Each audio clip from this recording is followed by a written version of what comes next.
Delivery ಆಯಿತು. Delivery ಆಗುವಾಗ ಮಗುದು ಸ್ವಲ್ಪ ಎಲ್ಲೋ ಇತ್ತು ಮೈಯಲ್ಲಿ. ಆಗ ಡಾಕ್ಟರ್ ಹೇಳಿದ್ರು ಫೋಟೋಥೆರಪಿ ಕೊಡಬೇಕು, ಇಲ್ಲದ್ರೆ ಅವಳು ಸುಸೈಡ್ ಮಾಡ್ಲಿಕ್ಕೂ ಸಮೇತ ಹೋಗಿದ್ದಾಳೆ ಮಗಳು.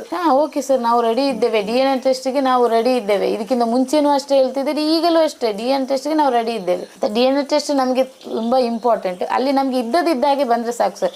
ಇಲ್ಲಿಂದ ಅಲ್ಲಿಂದ ಅದು ಚೇಂಜ್ ಆಗೋದು ಅದು ಮಾಡೋದು ನಮಗೆ ಅಗತ್ಯ ಇಲ್ಲ. ನಮಗೆ ನೇರವಾಗಿ ಇಲ್ಲಿಂದ ಹೇಗೆ ಹೋಯಿತು ಇದರಲ್ಲೇ ನಮಗೆ ಪ್ರೂಫ್ ಸಿಗ್ಬೇಕಷ್ಟಲ್ಲ. ಅಂತೆ ನಾವಲ್ಲಿ ಚೇಂಜ್ ಮಾಡಿ ನಾವಲ್ಲಿ ಇದು ಮಾಡ್ಲಿಕ್ಕೆ ರೆಡಿ. ಮೇಲ್ಗಡೆ ಚೇಂಜ್ ಇವರು ಇರ್ಬೋದು ಈಗ ಅವರ ತಲೆಯಲ್ಲಿ ವಿಜ್ಞಾನ ಪ್ರಯೋಗಾಲಯದಲ್ಲಿ ಚೇಂಜ್ ಮಾಡಿ ಅಲ್ಲಿ ಸಹ ಆಟ ಆಡ್ಬೋದು ಅಂತ.